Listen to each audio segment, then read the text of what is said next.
I was about to say that this is always one of my favourite interviews. Oh, thank you. I really enjoy seeing you guys. It's always fun. Hey! The legend that is Frank Turner with me. How you doing? I'm good, thank you. I'm happy to be in Hampshire. I am happy that I don't have a chest infection anymore. Everybody gets ill once on a tour, and I got ill on day one of the year-long world tour. I literally woke up that morning kind of going, and then did one show, and the following day was just wrecked. Well, at least it was day one, so at least now you know you're fine for next year. Well, in theory, I mean, I think I'm about as full of vitamins and white blood cells and all that as it's possible for a human to be. I cut my finger the other day during a show, which, I mean, it just happens. Just cut my finger, and people were like, "Oh, you probably want to put some salve on that." And I'm like, my body can take fucking tetanus in a fight right now. And it was. I mean, nothing happened at all, so it's fine. But yes, so tour was good. Thank you. The very first time we ever spoke, I asked you a question which was about tattoos, and you said that people are very brave to get a tattoo, something to do with you, and they have a lot of trust in you. I now have a lot of trust in you because I now have... Oh, amazing. a next Storm tattoo. Oh, thank you very much. So I'm hoping the album's good. Yeah. Otherwise, I've got to cut my leg off. Well, you get covered up. No, it's funny. I mean, there have been some people who've been getting the artwork for the new record tattooed already, which is lovely, That's but brave. also bold. Yes. Because, I mean, at least you know how that song goes. Yeah, it's all right, isn't it? All the way through. Do you know what I mean? There's no surprise extra verses. And, do you know what I mean? And whereas it's like, and I mean, the song Be More Kind is out there. That's cool, great. But there might, people haven't heard the back end of the record. It might head into Spirito. It doesn't. It may be awful, but it may not be. I mean, it might. People might think it's musically awful, but it doesn't. Yes. It's hopefully not sort of politically suspect.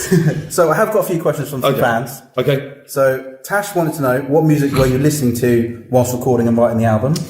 I've sort of been. I mean, and I've sort of been talking quite a lot about, like, Simon Reynolds wrote this book called "Rip It Up and Start Again," which is about the history of post-punk, and I read that, and that expanded my listening quite a lot. I spent a lot of time listening to kind of like Sheffield, sort of stuff like Human League and Soft Cell and that sort of thing. Just sort of, and like delving deep on a lot of post-punk 80s music, sort of electronic music, pop music, that kind of thing. All of which makes me sound terribly erudite and musicological. And it is true, but I actually have to say that the two biggest influences on the new record were Arkell's and Herman's Gospel Choir, which is why we have them on tour right now. I was trying to write Arkell's songs with Derek's lyrics. So everybody can just sort of, I mean, you might as well sort of own up. Do you know what I mean? So, and I love both of them deeply, so we have them both out with us. So on the new record, Hayley wants to know, is there a song that is your favourite / least favourite? Do you already hate a song that you've written? No. There's not a least favourite. I mean, we recorded more songs than are on the album, so there will be an EP at some point. I couldn't tell you when. Although, I mean, having said that, it's not because I like those other songs less. It's just that, like, you know, I'm old-fashioned, so I believe in the album as a sort of coherent artistic thing. And I had to, like, figure out, you know, which songs hung together the best and all the rest of it. I mean, in fact, one of my absolute favourite songs that we recorded in the session is not on the album. It's called Bar Stuff, and that'll be out. That'll probably be the lead track off the EP. And it's a song about people who work in bars, and it didn't really feel like it fit with the Be More Kind vibe, but it is a really fun song. So that'll come out someday. But otherwise, I mean, favourite song, I know I shouldn't pick favourites, really. It's against the rules. Pick one. Little Changes. There we go. That is a very good song. I heard it this morning. Thank you. Good. Yeah, It is less than 24 hours in the world. It is a newborn. So Dominic, well, he says, make a statement that it can't be a coincidence that Blackout was filmed where Star Wars was filmed and you released it on May the 4th.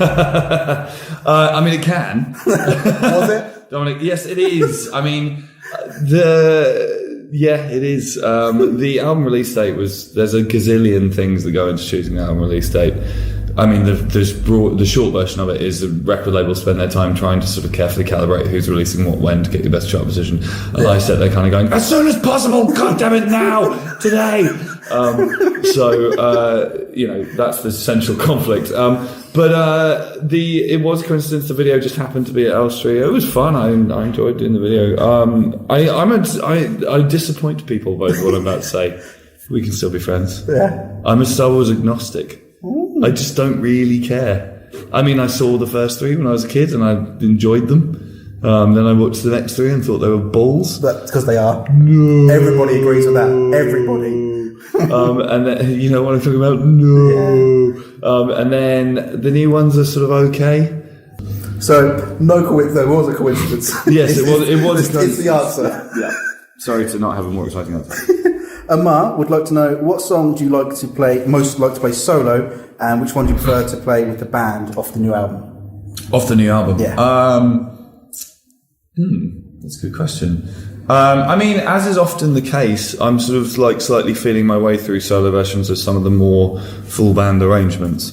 It's funny, like I distinctly remember there being a point in time when I thought there was just no way I could play The Road without a full band. Whereas now, I mean, it's a staple of any solo set I do because it works really well solo. So shows what I know. Not a lot. Yeah, but I mean, I sort of like, you know, it took me a while to get my head around how to play Blackout without the band, and I feel like that's a song that sort of wants everybody involved. That feels good. But I mean, the last track in the record is called "Get It Right," and I may be playing it tonight. I can't remember what's on the solo. But it's that's kind of a solo song, so that one works. This one, kind of in a similar sort of vein. Claire wanted to know, a lot of your songs evolve sometimes quite dramatically between the original recorded versions and the live versions. How much have you had to change some of the new songs in order to play them live, and have any of them taken you by surprise when you've taking them live rather than in the studio? Yeah, so the thing is, there is a difference with this album to all the other records that I've done, which is that in the past I've always sort of used the studio as a tape machine, as in it's a documentation process. You know, we figure out a song, how it goes, we have an arrangement, or even if we haven't rehearsed it, I have an arrangement in my head, and we just get that down. Ding dong. but. Jesus, get it right. So this time around, actually again, so I'll tell you the full story because I haven't told them. So I love the Arkells very much, and we've toured with them quite a lot overseas before this tour. And their most recent full album, Morning Report, it's a solid masterpiece from top to bottom. It's 2:00, right? So there we go. Thank God it's not 12. I thought Morning Report was a masterpiece, and one day we were on tour with them and they were all working out how to play one of the songs from it as a band, and it had just never occurred to me that you could do things that way around, just go in the studio and make the song whatever it needs to be and then figure out how to play it afterwards. And it kind of blew my mind. And I got chatting to Max and Tony and the guys from Arkells about it, and they were just like, yeah, that's how most people make records. What are you doing? Yeah, I was like, no. So what we did this time around is I sort of put a ban on me or the band working on any arrangements before we got to the studio. In some ways it reminded me of recording Love Iron Songs for the Week Again, because those are records when a band didn't really exist, so me and Nigel just tracked the drums and I'd layer everything else up.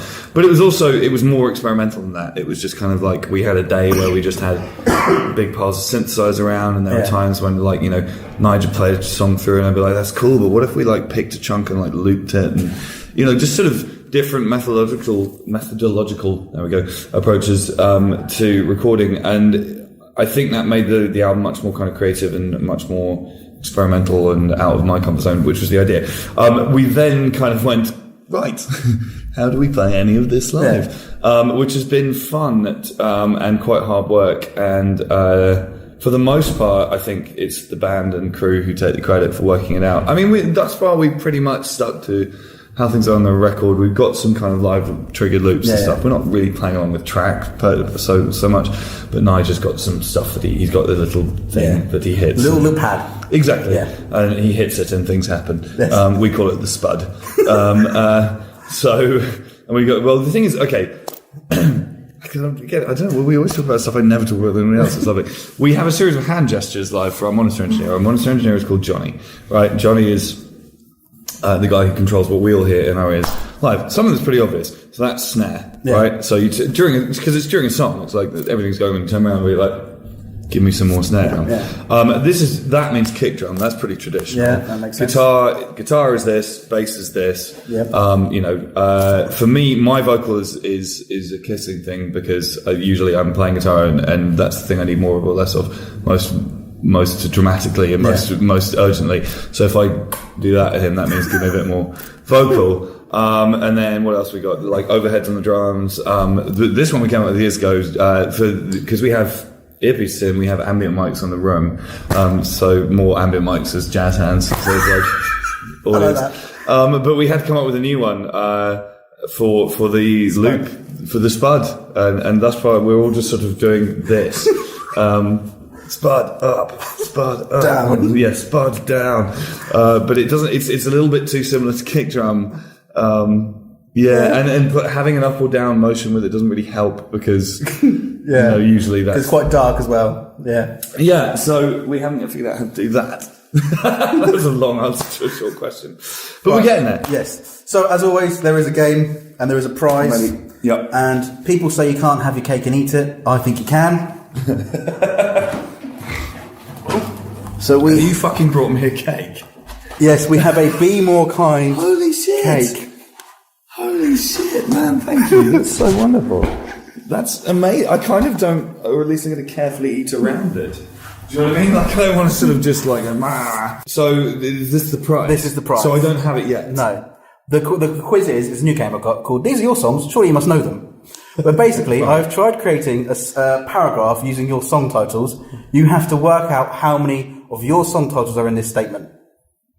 And to make it difficult, I've chosen a song off every album. Okay. Right, so, don't worry and put on a brave face as we're going nowhere, but we will make America great. The real damage is done when I can't make a decent cup of tea, and yet I still believe these little changes will go a long way to prove I have reasons not to be an idiot, and that this is a love worth keeping. During the opening act of spring, I'm often out of breath, as this is the way I tend to be, even though worse things happen at sea. I will get through the next storm as I live fast, die old, and my vital signs point towards my recovery as long as I put one foot before the other and remember these 4 simple words. Peggy sang the blues. 21. Oh, you're close enough. Oh, what was it? 22. What did I miss? I don't know. Oh, fuck. But yeah, the 21's close enough. Really? Yeah. You sure? Yes. Okay. I can't eat the cake, so it's fine. You're always going to win it. Okay. Right. Yeah, I like that. You know, it would have been a seriously baller move to turn up and be like, nope, and take the cake away. Do you know what I mean? And just be like... I'm not that harsh. Okay, well, I mean, that's a point in your favour, but it would have just been like, you're not having that. Yeah. Okay. No, thank you so much. Yeah. That's very, very kind. I love it. All right, I know you're very busy, so thank you so much for your time, as always. Always. And I want to say a massive thank you as well, because I know you do Lost Evenings and things like that, and we spoke to one of your friends last week, Sean McGowan. Oh, yeah.